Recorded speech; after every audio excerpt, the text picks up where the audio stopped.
India Legal presents Courts Roundup.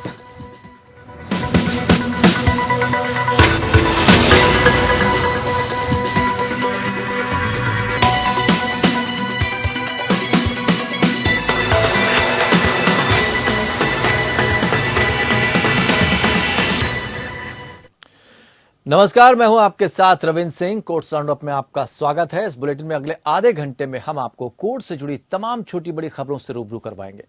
Court की कार्रवाई और सुप्रीम कोर्ट से लेकर हाई कोर्ट और लोअर कोर्ट्स तक के फैसलों को आपके समक्ष रखेंगे। आगे बढ़ने से पहले एक नजर डालते हैं सुर्खियों पर। भड़काऊ भाषण मामले में रामपुर के एमपी एमएलए कोर्ट ने आजम खान को किया दोषी करार, दी 3 साल की जेल की सजा। अब आजम खान की जाएगी विधायकी। एमनेस्टी के बैंक खातों की ईडी के जब्ती आदेश को चुनौती देने वाली याचिका को सुप्रीम कोर्ट ने किया रद्द। अस्थायी जब्ती आदेश को चुनौती देने के एमनेस्टी के अधिकार को सुरक्षित रखते हुए विशेष अनुमति याचिका खारिज। सरकारी बंगला खाली करने के आदेश को चुनौती देते हुए सुब्रमण्यम स्वामी ने दिल्ली हाई कोर्ट में दाखिल की याचिका। कोर्ट ने जल्द सुनवाई की मांग कोर्ट ने स्वीकारी। बॉम्बे हाई कोर्ट की औरंगाबाद बेंच ने कहा, विवाहिता को घर का काम करने के लिए कहा जाना नहीं है क्रूरता। घर काम नहीं करने की शादी से पहले करनी चाहिए जाए।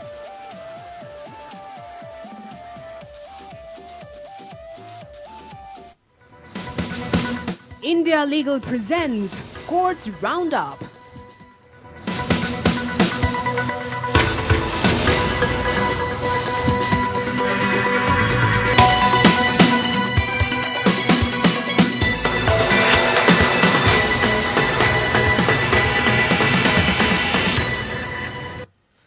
तो कोर्ट्स राउंडअप में सबसे पहले बात करते हैं एमनेस्टी इंटरनेशनल इंडिया के एक याचिका की। सुप्रीम कोर्ट ने एमनेस्टी इंटरनेशनल इंडिया की एक याचिका पर विचार करने से इनकार कर दिया।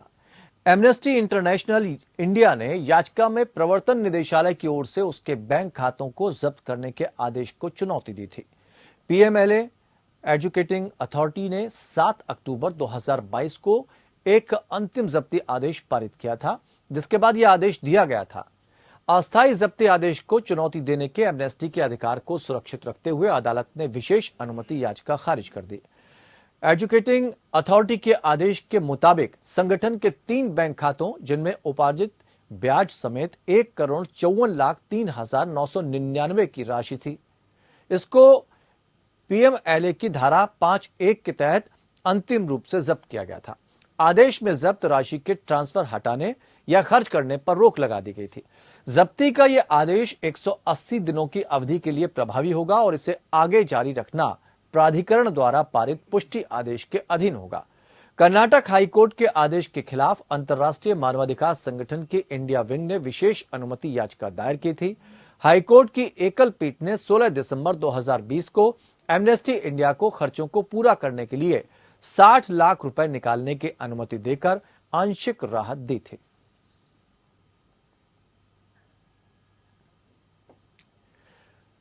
हेट स्पीच के मामले में समाजवादी पार्टी के विधायक और पूर्व मंत्री आजम खान दोषी करार दिए गए हैं। रामपुर के एमपी एमएलए कोर्ट ने उन्हें 3 साल की जेल की सजा सुनाई है। साथ में आजम को जुर्माना भी देना होगा। इसके साथ ही उनकी विधायकी भी जाएगी।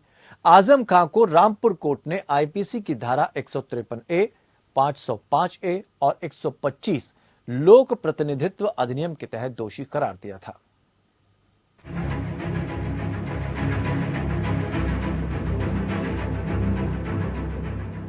रामपुर कोर्ट ने सपा नेता आजम खान को हेट स्पीच मामले में दोषी करार दिया। उन्हें 3 साल की सजा दी गई है। उन पर जुर्माना भी लगाया गया है। अदालत में मौजूद आजम खान को अदालती कस्टडी में ले लिया गया है।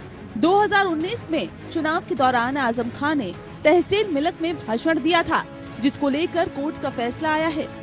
था इनका आचार संहिता का भड़काऊ भाषण से रिलेटेड मिलक में इन्होंने भाषण दिया था, तो उसमें एक एफआईआर दर्ज हुई थी इनके खिलाफ 153, 505 और 125 धाराओं में, और सब एविडेंस और क्रॉस होने के बाद फाइनल हियरिंग हुई। आज कोर्ट ने जो है इनको 3 साल की तीनों धाराओं में 3-3 साल की सजा सुना दी। हाँ, 25,000 रुपए का जुर्माना भी डाला। दोषी करार देने के बाद सपा विधायक आजम खां की विधायकी पर संकट आ सकता है। हेट स्पीच के मामले में 153A में अधिकतम 3 साल की कैद और जुर्माने का प्रावधान है। आजम खां की विधायकी अब चली जाएगी। अब आजम खां के वकील विनोद शर्मा ने कहा है कि जितने भी भाषण हैं, ये हमारे भाषण नहीं हैं, ये सब फर्जी तरीके से बनाए गए हैं। अभियोजन पक्ष अपना केस अदालत में साबित नहीं कर पाया है। अभियोजन और हमने अपनी बहस पूरी कर ली है। हमने जो पॉइंट्स उठाए थे वह उसका स्पष्ट जवाब नहीं दे पाए हैं। ऐसी कोई हेट स्पीच हमने नहीं दी है और हमारे खिलाफ फर्जी मुकदमे तैयार किए गए हैं। कोर्ट में आजम खां और उनके बेटे अब्दुल्ला आजम भी मौजूद रहे। 7 अप्रैल 2019 को रामपुर की समाजवादी पार्टी और बहुजन समाज पार्टी के संयुक्त उम्मीदवार मोहम्मद आजम खां ने अपनी चुनावी सभा में भाषण देते हुए रामपुर में तैनात कई प्रशासनिक अधिकारियों और प्रधानमंत्री नरेंद्र मोदी पर कई गंभीर आरोप लगाए थे। 21 अक्टूबर को हुई पिछली सुनवाई के लिए आजम खां MP MLA कोर्ट में पेश नहीं हुए थे, इसीलिए मामले में अंतिम फैसला नहीं हो सका था। आजम खां कई मामलों में 27 महीने जेल में रहे। उन्हें इसी साल 20 मई 2022 को जमानत मिली थी।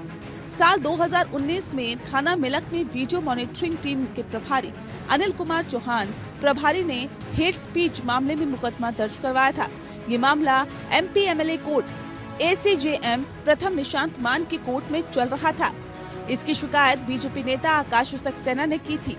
इसी मामले में रामपुर की MP MLA कोर्ट 27 अक्टूबर को अपना फैसला सुनाते हुए आजम खां को दोषी करार दिया है। उनके इस भाषण पर संज्ञान लेते हुए चुनाव आयोग ने कार्रवाई की थी और चुनाव आयोग की वीडियो टीम के इंचार्ज द्वारा एक FIR दर्ज कराई गई थी। इसी मामले में फैसला आया है। आजम खां पर भड़काऊ भाषण देने और नफरत फैलाने जैसे गंभीर मामलों में केस दर्ज हुआ था। आजम खां पर भाजपा सरकार के पिछले कार्यकाल में करीब 80 मुकदमे दर्ज किए गए थे।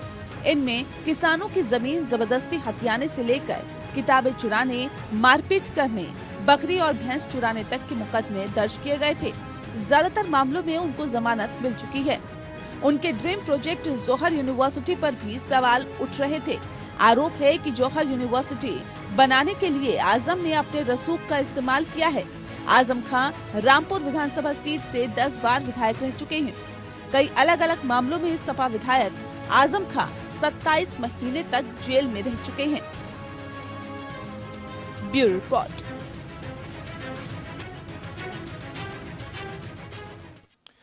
सुप्रीम कोर्ट ने 4 सप्ताह की अवधि के अंदर 26 राज्य सरकारों और केंद्र शासित प्रदेशों और 6 हाई कोर्ट को निर्धारित प्रारूप में बजट आवंटन और न्यायिक बुनियादी ढांचे के लिए धन के उपयोग से संबंधित हलफनामा प्रस्तुत करने का निर्देश दिया है।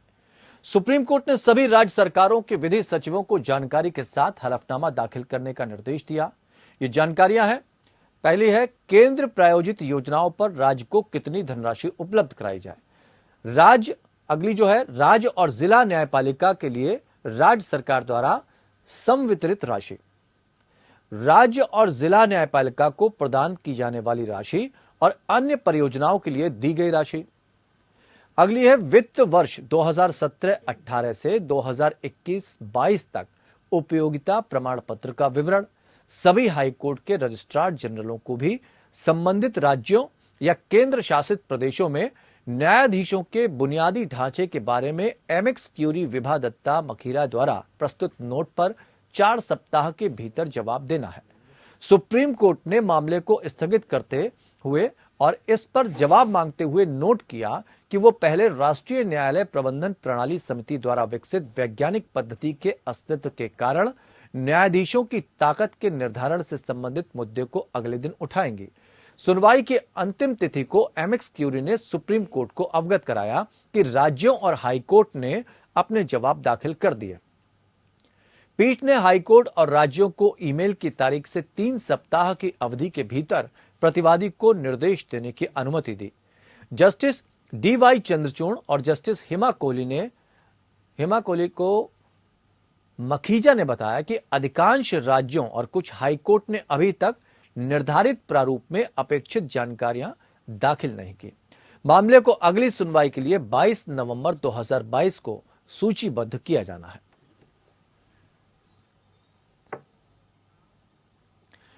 सरकारी बंगला खाली करने के मामले को लेकर सुब्रमण्यम स्वामी की याचिका पर जल्द सुनवाई की मांग को दिल्ली हाईकोर्ट ने स्वीकार कर लिया है।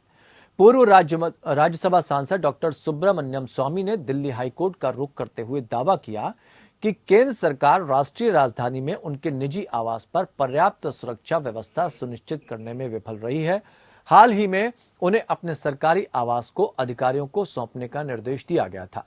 चीफ जस्टिस सतीश चंद्र शर्मा की अध्यक्षता वाली खंडपीठ के समक्ष याचिका का उल्लेख किया गया कि सूचीबद्ध करने की अनुमति दी गई।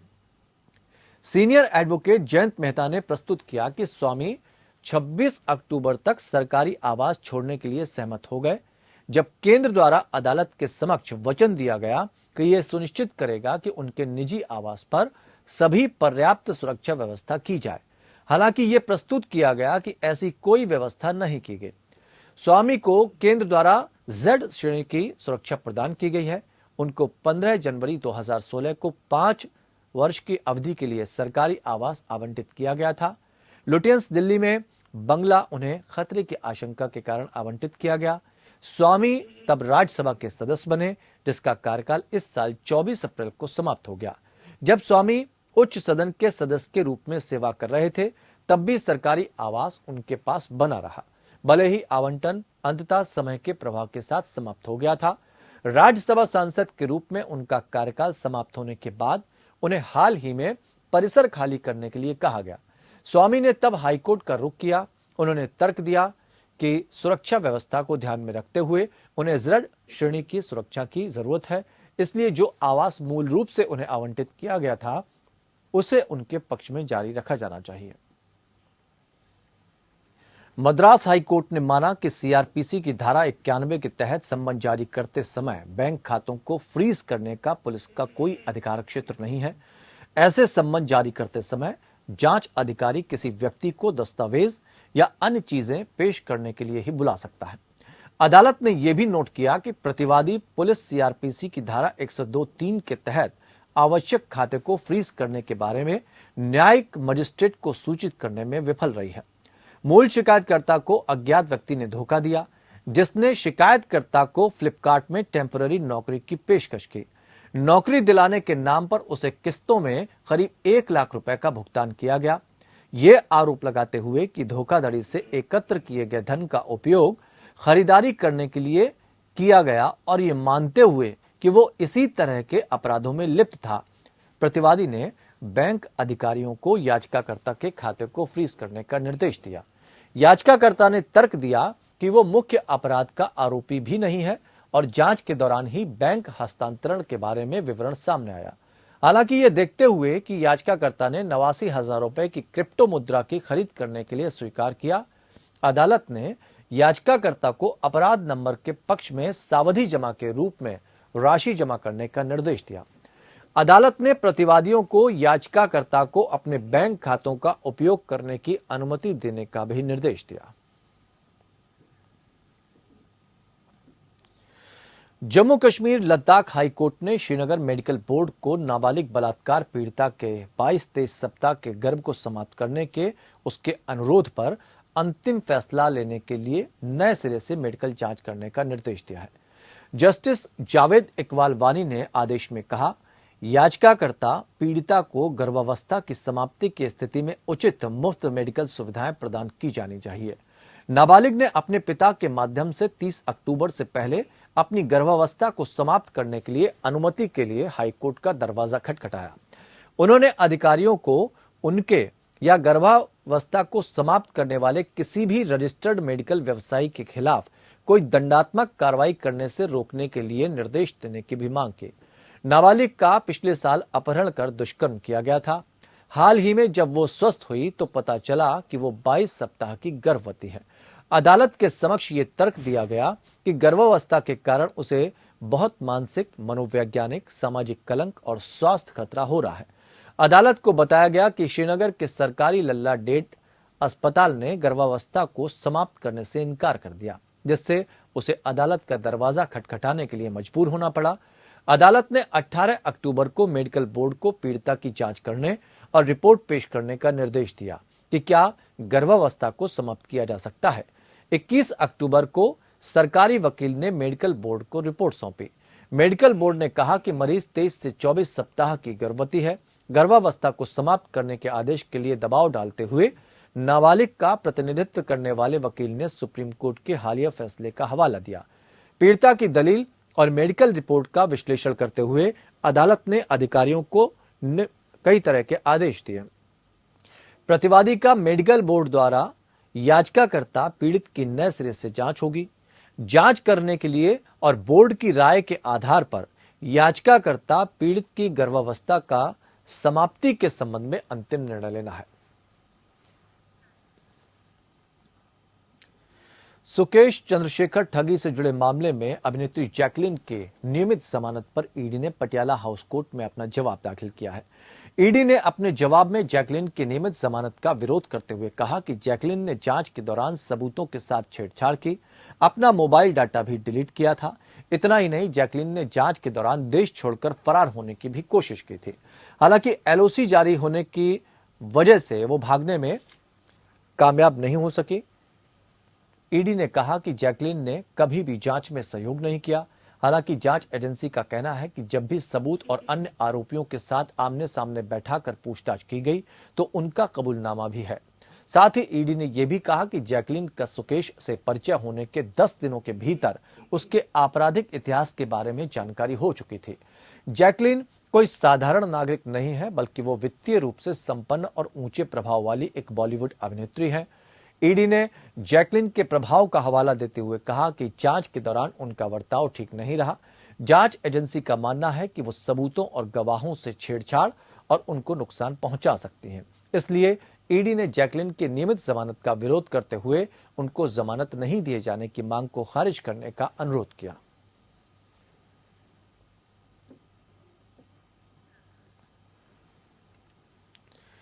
सागर धनखड़ हत्याकांड मामले में आरोपी प्रिंस दलाल की अंतरिम जमानत की मांग मामले में दिल्ली की रोहिणी कोर्ट में सुनवाई हुई।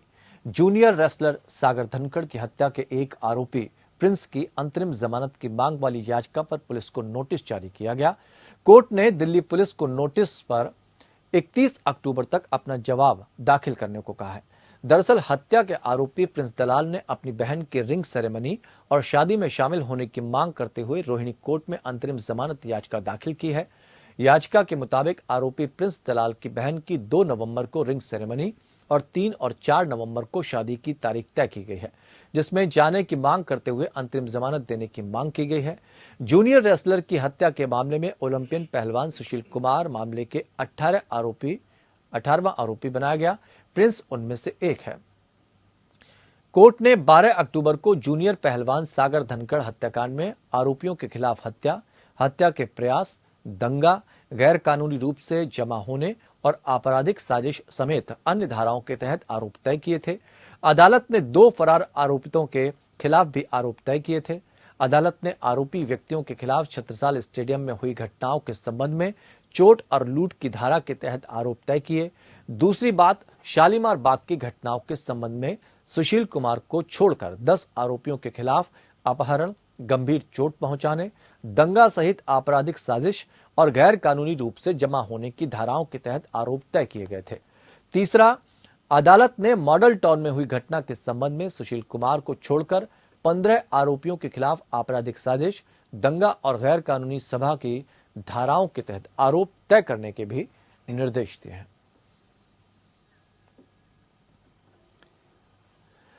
बॉम्बे हाईकोर्ट की औरंगाबाद बेंच ने कहा है कि अगर एक विवाहित महिला को परिवार के लिए घर का काम करने के लिए कहा जाता है तो ये उसके प्रति क्रूरता नहीं होगी। उसका गृहकार्य नौकरानी के काम के बराबर नहीं माना जाएगा। इसलिए न्यायमूर्ति विभा कंकनवाड़ी और न्यायमूर्ति राजेश एस पाटिल की खंडपीठ ने भारतीय दंड संहिता की धारा 498A के तहत क्रूरता के लिए एक महिला के पति और ससुराल वालों के खिलाफ दर्ज प्राथमिकी को खारिज कर दिया। कोर्ट ने कहा कि यदि एक विवाहित महिला को परिवार के उद्देश्य के लिए निश्चित रूप से घर का काम करने के लिए कहा जाता है तो ये नहीं कहा जा सकता कि ये एक नौकरानी की तरह है। अगर उसे अपने घर के काम करने की कोई इच्छा नहीं थी तो उसे शादी से पहले ही बता देना चाहिए था, ताकि दूल्हा खुद शादी के बारे में फिर से सोच सके। या अगर शादी के बाद की बात है तो इस तरह की समस्या को पहले सुलझा लिया जाना चाहिए था। पत्नी ने ससुराल पक्ष के खिलाफ शिकायत दर्ज कराई थी और पति ने आरोप लगाया था कि शादी के बाद 1 महीने तक उसके साथ अच्छा व्यवहार किया गया, लेकिन उसके बाद वे उसके साथ नौकरानी जैसा व्यवहार करने लगे। पत्नी ने यह भी दावा किया कि शादी के 1 महीने के बाद ससुराल पक्ष और पति ने 4 पहिया वाहन खरीदने के लिए 4 लाख की मांग करना शुरू कर दिया। पत्नी ने आरोप लगाया कि इसके बाद पति ने उसे शारीरिक और मानसिक रूप से प्रताड़ित भी किया। धारा 498A के अलावा पति पर आईपीसी की धारा 323 यानी स्वेच्छा से चोट पहुंचाना, 504 यानी जानबूझकर अपमान करना, 506 यानी आपराधिक धमकी के तहत अपराध भी दर्ज किया गया था। इसके बाद उन्होंने ये दावा करते हुए इसे रद्द करने के लिए उच्च न्यायालय का रुख किया कि शिकायत घटनाओं का मनगढ़ंत संस्करण है। यह भी बताया गया कि महिला की पहले किसी अन्य पुरुष से शादी हुई थी और उसने अपने और उसके परिवार के सदस्यों के खिलाफ भी इसी तरह की शिकायत दर्ज की थी, जिसमें सभी को बरी कर दिया गया था। कोर्ट ने कहा कि पहले की शिकायतें ये निष्कर्ष निकालने का कारण नहीं हो सकती हैं कि पत्नी को आरोप लगाने और पैसे निकालने की आदत थी और पति द्वारा दी गई इस तरह की दलील को उसे साबित करना होगा। हालांकि कोर्ट ने इस बात पर भी जोर दिया कि केवल मानसिक और शारीरिक रूप से उत्पीड़न शब्दों का इस्तेमाल भारतीय दंड संहिता की धारा 498A के प्रावधानों को आकर्षित करने के लिए पर्याप्त नहीं है, खास तौर पर जब तक कि इस तरह के कृत्यों का वर्णन नहीं किया जाता। तो कोर्ट राउंडअप में फिलहाल इतना ही, लेकिन खबरों का सफर लगातार जारी रहेगा। जुड़े रहिए हमारे साथ। India Legal presents Courts Roundup.